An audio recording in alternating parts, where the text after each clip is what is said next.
Hi, this is Mark Valeni with the Blind Dog Method. Thought today we'd talk a little bit about quote-unquote the CrossFit programming that you hear a lot about on the internet. You hear a lot of bashing about CrossFit programming won't make you stronger.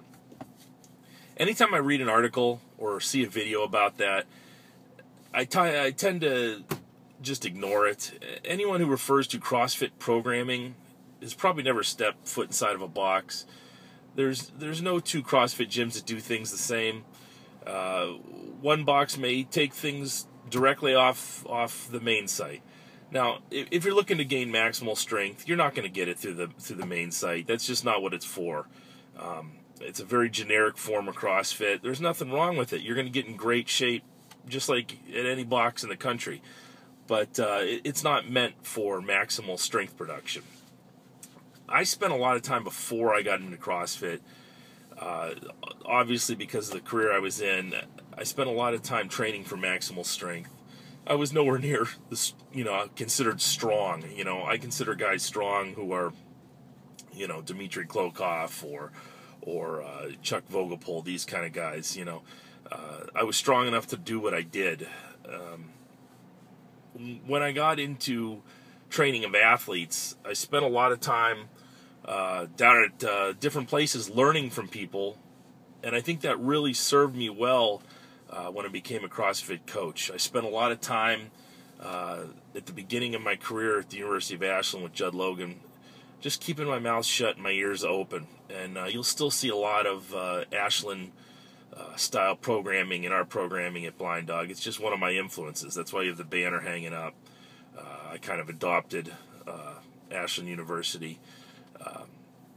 I also spent a lot of time just going to visit Westside Barbell and going to hear Louis Simmons talk. I did Westside style programming.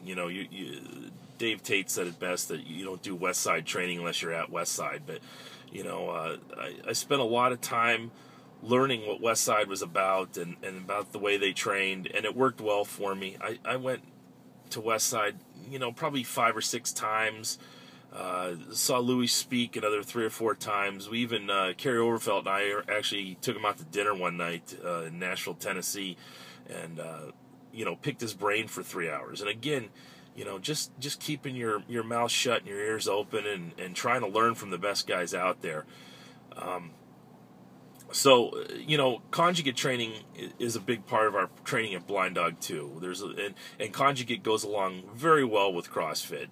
CrossFit is just another form of conjugate training in my mind. It's the rotation of exercises to fit your needs. We've gotten away from a lot of the speed work only because most of our people and people in general just aren't strong enough to handle 50% loads. 50% of a 100-pound barbell isn't going to do much for you, in my opinion. But I think if you are training for powerlifting, it's the way to go, the conjugate method. But what I suggest to CrossFit coaches out there is to get out and learn from people outside of CrossFit. What you get a lot of times is, in a lot of these boxes, is you had one person at a location who was running a successful CrossFit gym.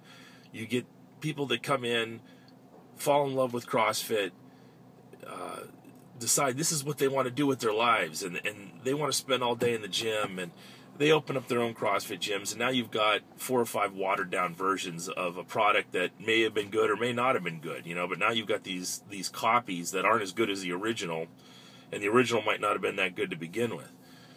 So what I suggest is that if you are interested in becoming a CrossFit coach, if you're a CrossFit coach now, go find people outside of CrossFit to learn from. CrossFit does it all the time. They bring in experts, Brugner and, Klokov speaking at boxes, and Mark Bell speaking at boxes, and go find people, search them out, get better. That was the great thing about when I came into CrossFit is I realized I've been doing CrossFit training for years. I just didn't know it. I didn't realize it. And I was the same way. I talked down, CrossFit, you're never going to get strong doing that. Bullshit. I at 41, almost 41, I'm stronger now, in my opinion, than I've ever been. My deadlift weight may be 60 pounds under what it was, but my body weight's also 60 pounds under what it was, and I'm slowly climbing back up to that 700 pound deadlift mark. My goal is to hit that by Christmas. At 250 pounds body weight is the goal. So, you will get stronger. I see my people getting stronger every day, and they come to me as they're getting stronger, and rightfully so. They want to know how they can keep this ball rolling. Should I go on the cube? Should I start conjugate? Should I do this or that?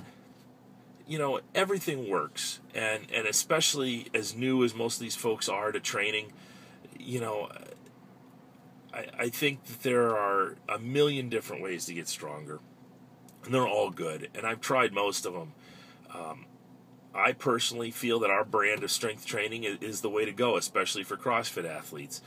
If I didn't feel that way, I probably shouldn't open up a CrossFit gym. I shouldn't be in the business if I didn't think my product was the best out there. So whether that's arrogance, confidence, or just the way it should be if you're opening up a business, that's where we're at. So we blend powerlifting, Olympic lifting, and strongman work all into the framework of our CrossFit programming. We spend a ton of time coming up with programming weeks in advance, trying to figure out where we're going, where we're taking our athletes, and how to get them there the fastest, the most efficiently, and with the least amount of injuries.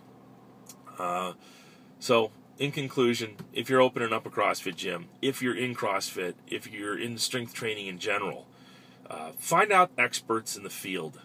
Find them outside of CrossFit. Go hang out in their gyms. Go bug them. And then when you get there, shut your mouth, open your ears, and try to learn as much as possible.